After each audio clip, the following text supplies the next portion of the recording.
vocabulaire. Alors nous sommes arrivés, nous sommes donc vendredi, on est le 19 Adar et nous sommes arrivés d'Af Nun Dalet de Bava Batra Nun Dalet et on est à la 8e ligne, Ve'amar Shemuel Haïman Dezake Zekaya.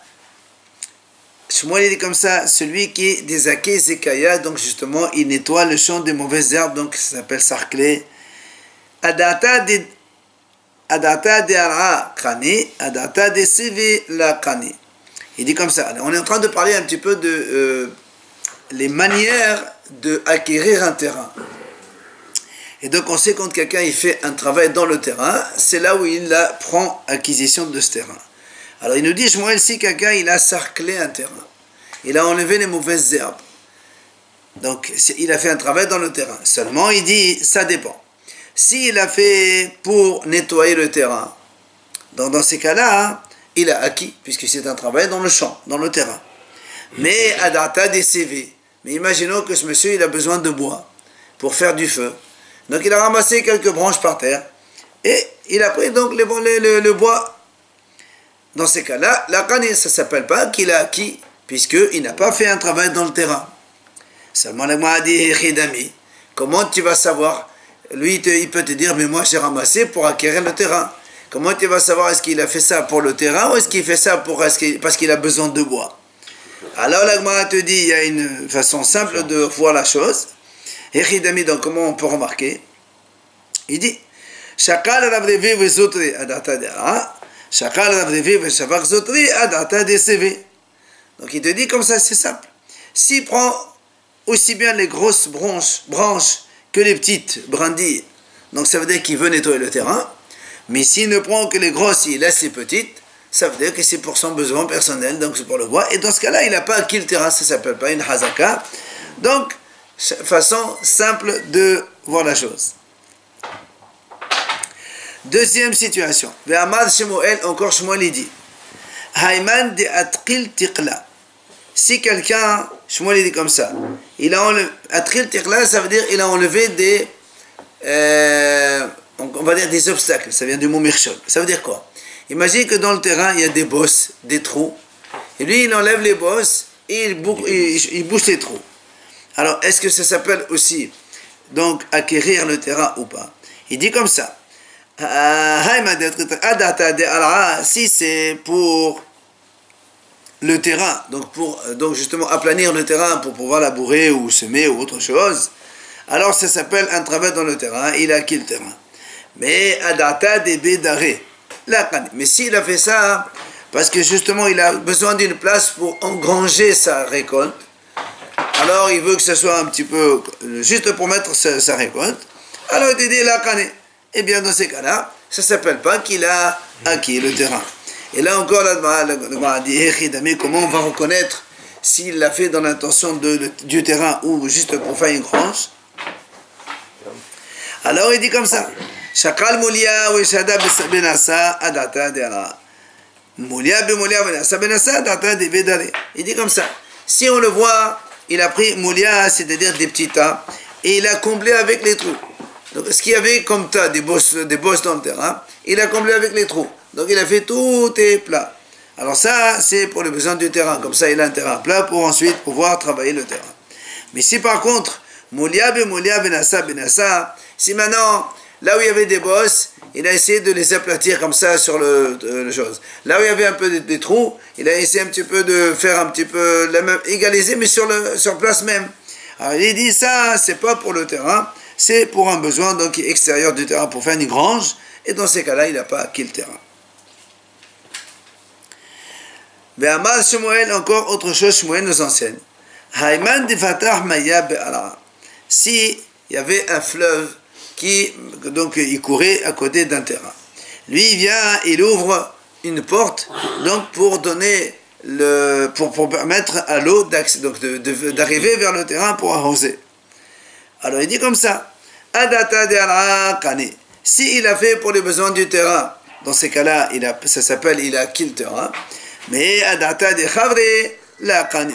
Mais si il a fait pour les besoins d'attraper les poissons qu'il y avait dans le fleuve, dans ces cas-là, il n'a pas acquis. Alors comment on va savoir ce qu'il a fait, si c'est pour le terrain ou si c'est pour le poisson? Pour les poissons, donc, il dit, comment on peut reconnaître?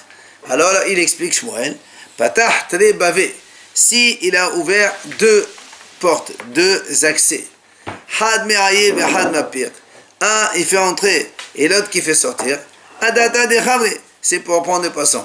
En fait, comment ça se passe? Il y avait donc le fleuve. Et donc lui, il a ouvert un accès pour que ça aille vers le terrain. Et entre le fleuve et le terrain, il y avait une sorte un grand trou. Et donc, où l'eau, elle peut passer, se remplir et continuer de l'autre côté. Alors, s'il a ouvert les deux portes, ça veut dire qu'il permet à l'eau donc d'avancer vers le champ, mais le poisson, il stagne en bas vers le bas. Donc, c'est que là, il a fait pour le poisson. Mais s'il a ouvert une seule porte, s'il avait une seule porte, donc c'est pour donner accès au fleuve d'aller vers le terrain. Dans ces cas-là, c'est pour le terrain et donc il a acquis le terrain. Alors, hier, rappelez-vous, on a dit que si, c'est Shmuel qui a dit ça aussi, il a dit si quelqu'un il a coupé des branches, on a dit ça s'appelle élaguer, donc d'un palmier, pour pouvoir donc, enfin, on ne sait pas s'il a fait ça pour prendre cela, donner à manger à ses animaux, ou bien c'est pour les arbres qu'il a voulu élaguer, dans ces cas-là, prendre possession de l'arbre. Et rappelez-vous, on avait dit, s'il a fait d'un seul côté, ça veut dire que c'est qu'il a besoin pour donner à ses animaux, et dans ces cas-là, c'est pas dans le but d'acquérir l'arbre, mais s'il a fait d'une façon uniforme autour de l'arbre, donc c'est qu'il voulait vraiment élaguer l'arbre, et dans ces cas-là, il a acquis l'arbre. Alors, moi, on nous raconte l'histoire suivante. Il y avait une femme,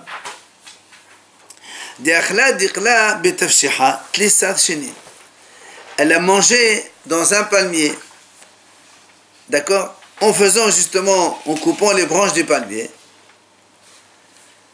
d'un converti qui est mort et qui n'a pas laissé d'héritier, donc, et elle pensait évidemment, en mangeant, elle est en train de se servir, et donc elle a acquis le terrain. Seulement, elle a mangé ça pendant 13 ans, d'accord? Mais, betafshiha, c'est-à-dire elle a coupé que d'un seul côté. Atahahu gavra, rafiq toté pourta. Il est venu un jour un monsieur, il a arrangé la terre autour donc le palmier. Il a arrangé le terrain pour que le palmier pousse mieux. Atale kamé de Lévi, il est venu devant Lévi. Et Amela kamé de Monorva, certains disent qu'il est venu devant Monorva. Il lui a dit, le palmier il est à toi, à ce monsieur, qui vient à peine, donc un jour, il commence un petit peu à nettoyer le terrain, à ranger le sol autour donc du palmier. Alors, Atale Kasar Hakamé, elle est venue la femme, elle dit comment? Moi ça fait 13 ans que je mange. Lui il vient un jour il fait ça, c'est à lui le terrain. Pourquoi au bout d'un jour on peut dire ça? Non, lui il a fait un travail autour du palmier. Mais c'est un jour. Un jour. Nous on a dit, quand il y a les biens d'un converti qui n'a pas d'héritier, tu viens une fois, tu t'acquiers, ça suffit. Alors elle a commencé à crier la femme, comment? Moi ça fait 13 ans que je mange. Amala, Maya Avidlach. Il lui a dit le Rav, qu'est-ce que je fasse? Il lui a dit, mais tu n'as pas fait l'acquisition comme on doit le faire. Comme elle a mangé que d'un seul côté, elle a bien montré que c'est pour le besoin de manger. Si vraiment tu voulais acquérir le palmier, tu aurais fait autour, uniforme, et là on aurait compris que c'est pour le terrain, pour le palmier lui-même. Mais là tu n'as pas fait de hazaka, même si pendant 13 ans tu as mangé dedans, tu n'as pas fait de hazaka, alors donc c'est pas à toi. Amar Rav, il vient Rav, il nous donne encore une autre idée pour acquérir les biens d'un converti. Hatzad sora benerse hager kana. Rav il dit comme ça, si quelqu'un il a trouvé par exemple une maison d'un converti qui est mort et qui n'a pas laissé d'héritier, il est rentré dedans, il a fait un dessin, peinture sur le mur, un dessin. Il dit, ça, il a acquis la maison. Voilà, il a fait une... Nous rappelez-vous, hier on a dit que si quelqu'un il a fait une peinture, il faut qu'il fasse une ama, vous vous rappelez, devant la porte. Maintenant, lui, il n'a pas fait de peinture. Il avait juste une... voilà, par exemple. Rav dit, c'est comme ça, Kana, il a acquis aussi. Et il a raconté d'ailleurs, Des Rav, la kane le ginta, des Rav la besurta. Parce que Rav aussi, il a dit, devant la yeshiva, il y avait un jardin comme ça qui apportait les convertis. Et comment il en a fait l'acquisition? Il a fait un dessin sur le mur. Et du coup, voilà, ça y est, il est allé. Donc ça marche. Ça marche. Et c'est ce qu'il a dit Rav, donc ça marche. Lui-même, il a fait comme ça. Itma, l'Agmara va donc nous enseigner, Sadeh ha-mesuyemet be-mesareha. Si on a un terrain, donc, avec les 4 limites, c'est-à-dire donc bien cadré, bien fermé. Amar Ravuna Amar Rav, kivan shekishba makush ehad, kana kulla.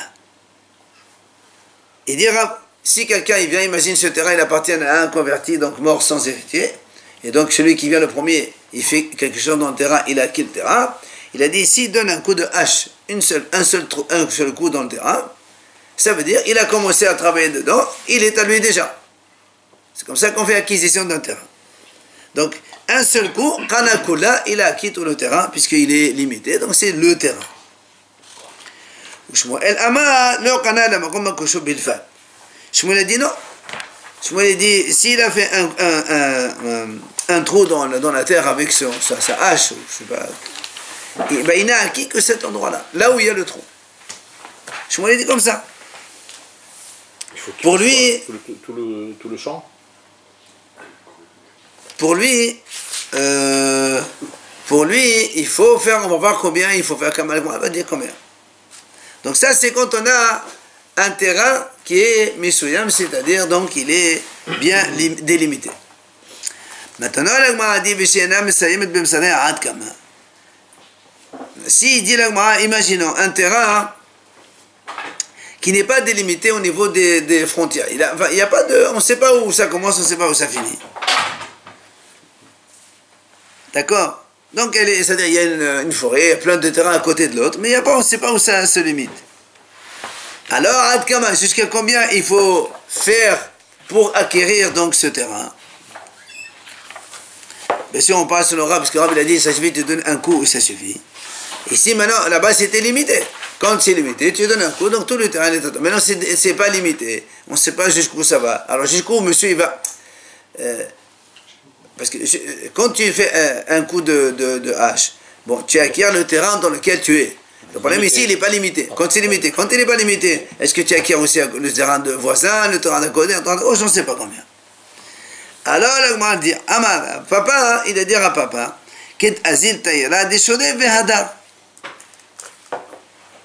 Il a dit à papa, c'est comme une rangée de labourage d'un double, enfin, vous savez, 2 taureaux en même temps, comme avant il faisait comme ça, mais 2 taureaux, et il laboure en même temps. Une rangée aller et une rangée retour. C'est quoi ça? C'est-à-dire, si tu vas par exemple de là jusqu'à là, aller, retour, ben tu as acquis tout ce terrain de là jusqu'à là. La limite, c'est où tu t'arrêtes. C'est ce qu'il a dit donc à papa. Mais là, pourquoi aller-retour? C'est ce qu'il a dit. Pour acquérir tout le terrain, compris, tu fais un aller et un retour. C'est au fait sillonner. C'est ça? Oui, c'est faire comme ça un aller et faire un deuxième, 2 rangées quoi. Il faut 2 rangées de labourage. Pour lui, c'est comme ça. Les animaux font à peu près pareil. C'est les 2, voilà, il faut 2 bœufs qui font Non, une... les animaux, pour marquer leur territoire, ils font le pipi là, et ils délimitent leur territoire. Ah, ça, je sais pas. Ils délimitent leur territoire comme ça. Mais c'est grand. Maintenant, on va avoir une autre notion un peu différente. Il a dit Rav Yehuda au nom de Shmuel. Nechse Oved Kochavim, Harihen Kam Midbar, Kol HaMachazik Bahen, Zacha Bahen. Il dit comme ça. Les biens d'un goy, ils sont considérés comme un désert. Celui qui fait acquisition, il les a acquis. De quoi on parle? Il parle ici, alors il faut savoir une chose, nous, quand on achète un terrain, d'Israël, quand il achète un terrain, même si je paye, je n'ai pas encore, il faut acquérir le terrain, il faut avoir une hazaka dans le terrain. Ça veut dire, je paye de l'argent, je achète un terrain pour 50 000 €, avant d'aller là-bas, il y a un éboulement, un tremblement de terre et le terrain il est mort, je récupère mon argent. J'ai pas encore, la vente elle n'est pas encore définitive. D'accord? Il faut que je fasse l'acquisition sur le terrain. Chez les goïms, l'argent, ça acquiert. quand je paye un goy un terrain, chez les goy, l'argent, ça finit la vente. La vente, elle est effective, terminée. D'accord? Toi, Alors, le juif en tant qu'acheteur. moi, je suis acheteur, voilà. Alors, imaginons le cas ici. J'achète un terrain chez un goy. Je lui donne ses 50 000 euros. Quand j'ai donné 50 000 euros au goy, le goy, il a vendu le terrain, il n'est plus à lui. Moi, je suis là, je n'ai pas encore été dans le terrain. Si, entre-temps, avant que moi j'aille là-bas, il vient un autre juif, il s'installe dans le terrain, il est à lui. C'est ce qu'il dit. J'ai dit que l'acquisition fait partie de mon paye. Il est à lui. Hein? Avec un juif. Un juif, C'est ce qu'il dit. Les biens d'un goy, ils sont considérés comme un désert. C'est-à-dire, à partir du moment où le goy prend l'argent, donc le terrain n'est plus à lui, le terrain, il ne m'appartient pas encore. Dans l'absolu, Moi, l'acheteur. il appartient au goy. Dans l'absolu, il est au goy. Oui, d'accord. Comme il a pris l'argent, il n'est plus à lui. Parce qu'il a déjà pris l'argent, donc il s'est détaché du terrain. Maintenant, moi, je ne peux faire acquisition que lorsqu'il, soit je vais Hazaka, soit il me donne un shtar. En attendant ce délai de X minutes, quelqu'un, il va là-bas, il s'installe, il est à lui. Minute, là Hein? Même pas les 3 ans, tout ça? À condition. Non, dans NRC Guerre, il n'y a pas 3 ans, tu vas là-bas, tu on parle de t'installes. guerre, là. On parle Qu'est-ce que de ça goy. change? Un goy, c'est FK, on te dit comme ça. Dès le moment où il a pris l'argent, le goy n'est plus propriétaire du terrain, c'est terminé. Encore Tu as un terrain ici sans propriétaire. Mais il y a un acheteur potentiel qui est moi, il y a un monsieur juif qui a su, il est venu s'installer. Il a su qu'il a vendu. veut rien dire. Non, mais c'est évident, parce que même s'il ne sait pas, dans la mesure où il vient s'installer, il dit, moi je veux faire acquisition ici. Alors le gars, si c'est un terrain à lui, il dit, monsieur, va-t'en ici. Mais là, comme le gars n'est plus à lui, alors il ne peut plus rien lui dire. Le juif non plus ne peut rien lui dire. Il ne peut pas testament, puisque le juif n'est pas encore un propriétaire officiel selon la halakha. Excuse-moi, quelle est la différence entre juif? Entre deux juifs. Ouais. Quand le premier juif, il a pris l'argent, il ne s'est pas encore détaché de son terrain, il est encore maître du terrain. Puisqu'on a dit que s'il y a un tremblement de terre, c'est lui qui assume. Le juif, le transfert de propriété d'un juif vers un juif ne se fait que lorsqu'il y a acquisition réelle par le juif. Or, le juif, soit il est acheteur, soit il fait un zaka. Et c'est seulement... Non, parce qu'avant que le juif ne fasse ça, le terrain, il appartient encore au juif premier. Là, ici, il n'y a pas. Là, l'argent fait acquisition chez le goy. Alors que chez nous, les bénis Israël, l'argent ne fait pas acquisition. Qu'est-ce qui va se passer? Le gars, il prend l'argent, mais il est quand même efficace le terrain. Ça suffit pas. Quand le goy il prend l'argent, lui, il est plus propriétaire du terrain. Personne n'est propriétaire. Voilà, c'est ça. Allez, c'est ce qu'il est en train de dire. Le juif doit y gérer bien. C'est ce qu'il est en train de dire. Alors il explique justement. Maïtama. Il explique la raison pourquoi. En fait, Koravim, écoutez bien. Il dit comme ça. En fait, Koravim, mais dès qu'il a eu l'argent dans sa main, il s'est enlevé de là. Il n'est plus le maître du terrain. Israël, le juif acheteur, lui, il ne peut pas devenir propriétaire que quand il a un shtar dans la main ou qu'il aille sur le terrain faire hazaka. Al-Elkar, c'est pour ça que donc le terrain il devient comme un désert, c'est-à-dire Hefker. Celui qui fait acquisition, il fait acquisition. D'accord? Bon. Bien. Après, Ça c'est ce qu'il a dit Shmuel. qu'est-ce qui va se passer? Amal et Abaye les Rav Yosef. Bien Abaye, il lui dit à Rav Yosef, comment tu peux dire une chose pareille au nom de Shmuel? Comment tu dis que Shmuel il a dit une telle chose? Pourtant, il lui dit, Amal Shmuel, Dina de Malchuta Dina. Shmuel il dit, en général, on va selon la réglementation de la ville, du pays dans lequel tu te trouves. Donc le goy, quand il fait des conventions de justice entre les gens, il faut les respecter. Or, il dit, Umalka, Ama la la begarta. Il dit, pourtant, le roi, lui, il dit très bien, chez les goyim, ça n'existe pas hazaka. Tu ne deviens propriétaire que quand tu es un shtar. Si tu n'as pas de shtar, tu ne peux pas acquérir le terrain. Alors comment tu me dis que monsieur, il vient, il s'installe, il dit c'est à moi? Je ne peux pas être à toi. Montre le shtar. Alors que l'autre juif, lui, il peut avoir un shtar, puisqu'il a payé l'argent, l'autre il va donner un shtar. Donc, Shmuel, il n'a jamais dit ce genre de choses. C'est la question qu'il lui pose.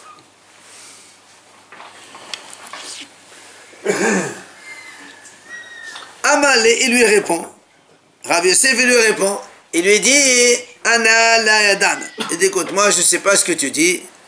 Shmuel, il a dit ou il n'a pas dit, la loi du pays, c'est la loi du pays ou pas, ça c'est pas mon problème. Il dit, moi je sais, on va d'ahava bedora de la vata. Il y avait une histoire comme ça. Ça s'est passé comme ça dans un endroit qui s'appelle Dora de la Rabata des Berchers. Et il dit voilà, le même cas. Bi-Israël des Avan Aram et Orvet Korabim. Donc c'est un juif qui a acheté un terrain chez un Goy. Il est venu un autre juif avant que, donc le juif, il a payé, avant de prendre possession du terrain ou bien d'avoir le shtar, le contrat. Un autre, il est venu, il a creusé quelques coups dans le terrain. Il savait que l'autre, il avait acheté en plus. Ça n'a pas d'importance. Ça n'a pas d'importance. Et Atal et Kameh de Rav Yehuda. Il est venu chez Rav Yehuda, qui est l'élève de Shmuel. Okma Biyada Desheni. Et il a dit, elle appartient au second. Donc tu vois bien que quoi? Que Shmuel lui-même, il dit, voilà comment ça s'est passé. Il a donné raison au deuxième. Donc même si tu me dis que Shmuel a dit, c'est la loi du pays qui compte, et normalement, c'est pas le deuxième qui ont fait l'acquisition, j'ai un fait ici, quand on dit marassé dans l'histoire, c'est qu'on s'y appuie. D'accord? Donc, c'est obligatoirement le deuxième, comme il a dit Shmuel. Quelle est la raison? On vient de l'expliquer. Shmuel. On vient de l'expliquer. Non. Le goy, il a pris l'argent, il n'est plus propriétaire. J'entends bien, mais vous avez dit tout à l'heure qu'il n'est pas nécessaire que celui qui vient d'arriver sache que l'autre, que le goy a vendu. Ouais. Ça veut dire que le terrain soit désert. C'est simple. Si quelqu'un il vient s'installer dans un terrain, si dans ce terrain il y a un propriétaire légal, il vient, il dit monsieur, va-t'en d'ici, il le renvoie. Mais s'il n'y a aucun propriétaire, alors il lui dit monsieur, c'est moi le maître. Et en l'occurrence, ici c'est le cas. Comment il peut prouver qu'il n'y a aucun propriétaire dans la mesure où il ne sait pas que le goy a vendu? Ben, très bien. Lui, il dit, moi, je reste là. Qu'importe, pour moi, c'est pas un problème. Qu'il est su ou il n'est pas su, ça n'a pas d'importance. Ce qui compte pour nous, c'est que on a des papiers, on a des documents dans lesquels il voit que le juif, il a payé ce goy à un moment précis. Et peut-être le star, il lui a fait que demain ou après-demain. Et avant, lui, il est venu prendre acquisition. Il a des témoins aussi. Donc, on parle d'un cas légal ici. Un cas normal où il a pris possession de ce terrain. Donc il lui a dit, voilà, Shmuel, il a dit, la loi du pays, elle compte, et là, c'est un problème. Il a dit, non, moi, je ne connais pas la loi du pays, je connais un fait qui s'est passé, et Rav Yehuda, qui est l'élève de Shmuel, il a donné exactement la même halakha que Shmuel. Amal, alors il vient lui dit, monsieur, l'exemple que tu as donné, c'est pas une preuve. Dora de la Rabata Ka'amrat, là-bas, c'est pas une preuve. Tu sais pourquoi? Il dit, Hatam bagim et tamri havu. De'en huguvay ou la havu yavet ascha le maka. Maka amal man yavet ascha le chol ara. Il dit là-bas, écoute, là-bas, cette histoire-là, c'est pas du tout une preuve. Tu sais pourquoi? Là-bas, les propriétaires des terrains, ils cachaient ces terrains. Ils cachaient ces biens du roi. Pourquoi? Parce qu'ils ne voulaient pas payer les impôts au roi. Alors ils disaient, nous, voilà, et je ne connais pas. Or, vous vous rappelez, on a dit ça avant, les rois, ce qui compte pour eux, ce n'est pas le propriétaire. Celui qui paye les impôts, c'est à lui le terrain. C'est pour ça que celui qui est venu s'installer, il a payé le terrain, le roi a dit, c'est à lui. Donc c'est un cas particulier. Donc ce n'est pas une preuve. Donc Shmuel, il dirait toujours, Dina de Malchut Adina. Dans notre cas, c'est peut-être pas évident que c'est comme ça que ça marche.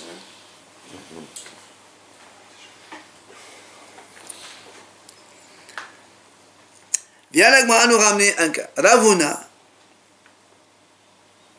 lui-même Ravuna, Zavan Aram et Ovet Kohavim, il a acheté un terrain chez un goy. Et donc il lui a payé l'argent. Et avant d'avoir le contrat ou d'aller faire donc Hazaka sur le terrain, pourtant, il est venu un autre juif et il a creusé donc avec sa hache dans le terrain que Ravuna il a acheté. Ravuna il ne connaissait pas le shtar et tout pour faire ça. De Rav Nachman.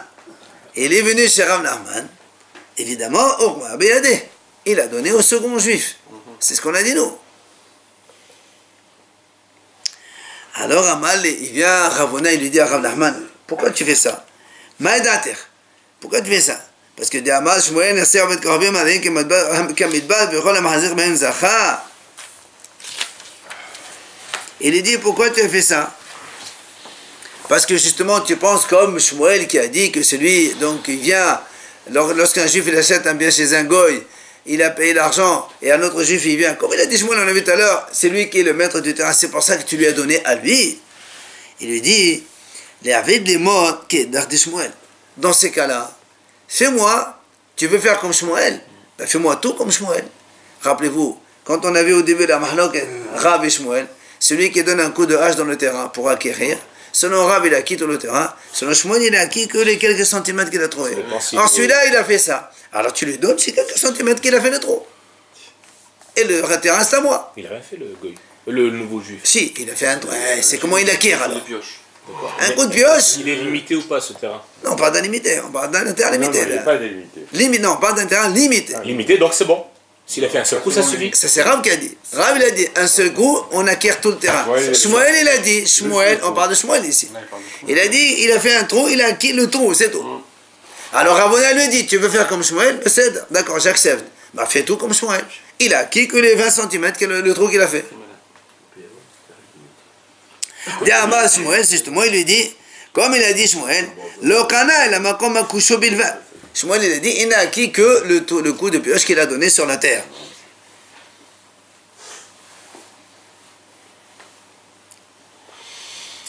Amalé, il lui répond Rav Nachman, il lui dit, désolé, behai ana kishmatin svirale. Il lui dit Rav Nachman, désolé, dans ce domaine, moi, je n'ai pas comme Shmuel. Moi, j'ai comme Shmatin, comme j'ai enseigné, comme j'ai étudié moi, et d'ailleurs il lui dit, c'est toi-même Ravuna qui a donné cet enseignement au nom de Rav, qui van toi-même tu as dit, quand on donne un seul coup de pioche, on a acquis tout le terrain. Ben, ce monsieur il a fait exactement ce que tu dis, donc le terrain il est à lui.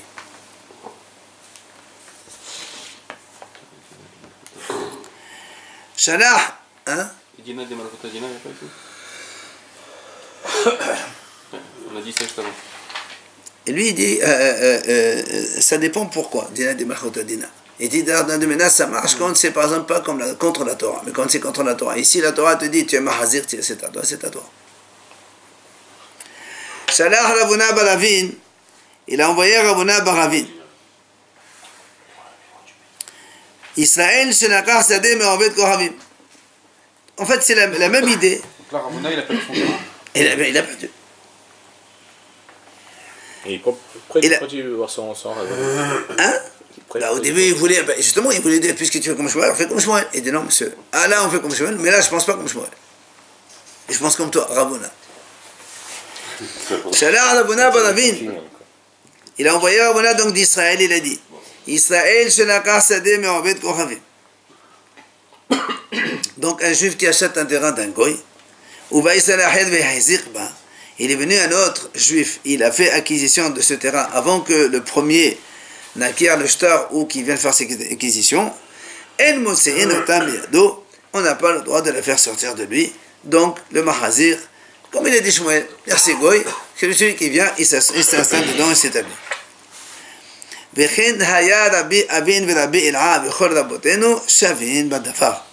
Il a dit non seulement ça, il y a Rabbi Avin aussi, il pense comme ça, Rabbi Il'a aussi, il pense comme ça, et tous nos maîtres sont d'accord sur ce point-là.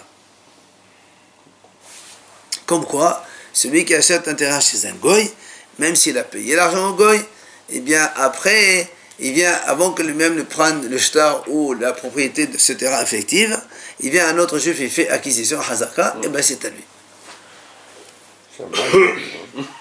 Agent immobilier, c'est bon là. Hein. Amar Rabba. Oui, c'est vrai. C'est vrai. Un agent immobilier peut faire ça. Amar Rabba, il a dit Rabba. Il peut le faire. Hanit lat mile. En fait, le Rashbam il ramène ici une mahloket. Admettons que le juif, d'accord, il vient, il prend, il s'approprie le terrain. Le deuxième, bien sûr. Parce qu'on a dit c'est à lui le deuxième. Est-ce que il doit rembourser le juif ou pas? C'est un autre problème. Ah oui, parce que c'est un vol sinon. Hein. En fait, non, c'est pas un vol. Non, mais c'est pas un vol. Si je sais que l'autre il fait ça et je vais le prendre le terrain, c'est quand même. Alors, justement, lui il dit, il y a des haramim qui disent c'est pas un vol parce que il a fait légal. Tu trouves un terrain vide, tu t'installes, tu rentres dedans. Il y a des haramim qui disent, non, ça s'appelle quand même rachat. Pourquoi? Haramim disent, quand il y a marqué comme ça. Si quelqu'un il sait que, par exemple, son ami est sur une affaire, et toi tu viens, tu l'achètes à sa place, même tu l'achètes de l'argent, ça s'appelle rachat. Oui, ça s'appelle c'est-à-dire quelqu'un qui est en train de... Tu trouves quelqu'un, tu sais que quelqu'un il est sur une affaire, il va acheter un appartement, un terrain, et toi tu vas, tu le lui prends, lui il n'a pas encore finalisé l'affaire, c'est absurde de faire ça, ça s'appelle rachat. Alors là aussi c'est pareil, tu trouves ce monsieur il est en train d'acheter, et toi tu viens de ta propriété, hein, c'est pareil. Il y a une grande marloquette, est-ce que c'est Gezel ou c'est pas Gezel, rachat, pas rachat, il a ramené toute une marloquette. Dans l'occurrence il a acheté là, c'est pas il est en train de chercher, il a acheté. Oui, mais ça s'appelle pas acheter. Ça s'appelle pas acheter, il est sur l'affaire, ça s'appelle. Non, payer, on s'en fout. Il est sur une affaire, il n'a pas encore pris possession de l'affaire, il n'a pas finalisé son affaire. Donc, c'est difficile à concevoir. Aujourd'hui, Je ne sais pas quelle est la... il est arrivé la chose suivante. Un bonhomme voulait acheter un bien. Il va se faire conseiller par un avocat. Moïse, ouais. Et celui-là, il a trouvé que son affaire à l'autre, elle était bonne, il va l'acheter à sa place. C'est très courant. C'est rachat, c'est assaut. Mais ça a été fait. Alors. Non, mais c'est interdit. Légalement, dans la Torah, c'est interdit ça. Dans la Torah. Mais ici en France, qu'est-ce qui se passe? Qui est-ce qui a tort? Je sais, moi. Je sais en France, qu'est-ce qu'il y a tort.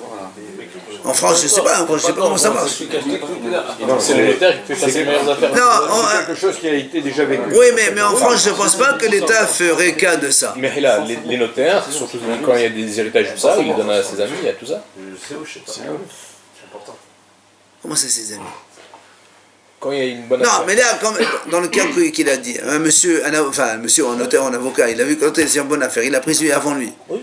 Ben, l'État, il ne peut rien lui faire ici en France. C'est ça lui, l'acheter. Va, je sais pas, Donc, l'avocat à la place. deux clients. Et c'est normal. Enfin, Je sais pas, moi je pense qu'en France, je sais pas comment ça marche. S'il a le temps Et en de pouvoir. Israël, sa situation en Israël, ça change. Mais dans tout, c'est pareil. Dans tous les cas, c'est la même chose. Dans la Torah, la Torah c'est assourd. Mais non, c'est sous l'État. Allez, donc il a dit, Amar Rabba, allez, il a dit Rabba, Hanit lat mille ishta'ili Uqban bar Nehemia d'Ishgaluta Mishimé de Shmuel. Il dit, ces trois enseignements, il m'a enseigné Uqba bar Nehemia, riche Galuta, donc il était le grand rab de la Galoute, Mishimé de Shmuel, au nom de Shmuel. C'est quoi ces trois enseignements? Il dit, premier enseignement, Dina de Malchuta, Dina. C'est-à-dire la loi du pays, c'est la loi. C'est-à-dire tout ce qui est impôts, taxes et compagnie. Et bien chacun, il doit aller selon le pays où il se trouve. Et donc, il faut respecter les normes du pays. Deuxième enseignement. Dans tout. Pardon? Dans tout. Quand c'est pas contraire à la Torah, c'est ça? Bah oui. Bah, deuxième enseignement, Va'alisota de Pasai ad arba'in shenin. Il dit, il y a les Perses, enfin je sais pas, de l'époque, leur hazaka, donc des goy, c'est 40 ans. C'est-à-dire, si un goy, il était 40 ans dans un terrain, d'accord? Si un goy, il était sur un terrain depuis 40 ans, après, un juif, il achète chez lui. Imagine, il y a un autre juif, il lui dit, mais le goy, il me l'a volé. Le terrain que tu as acheté, c'est un terrain volé. 40 ans. Après 40 ans, ça ne marche pas. Hazaka des Perses, après 40 ans, elle reste chez le goy. Donc, tu ne peux rien faire. Même si c'est volé, il a pris Hazaka, puisque c'est passé 40 ans. C'est quoi? Hein? En France. C'est 30. En France. 30 ans. Et voilà, il faut qu'il change. Troisième enseignement, il a dit, troisième enseignement, comme on a dit, les riches qui achètent des terrains, les taska, c'est-à-dire pour payer les impôts sur les terrains, les taxes donc de la ville du pays, taska c'est la tâche, hein? Taxe, oui, taxe c'est task. Alors, donc, quand des gens achètent des terrains enfin, il y a des pauvres qui ont des terrains, et comme ils n'ont pas de quoi payer la taxe, le roi il leur prend. Alors qu'est-ce qu'ils vont? Ils vont acheter les terrains chez les rois, comme ça eux ils payent la taxe. Alors il dit ça s'appelle l'acquisition. C'est différent, c'est normal. Ouais. Mais il dit, C'est ce qui se passe. les tasqa. Ça c'est valable uniquement si les propriétaires, on va dire réels, premiers de ces terrains-là, n'ont pas payé la taxe de la terre. La taxe, voilà, la taxe ou foncière ou de la récolte, je sais pas, ceci.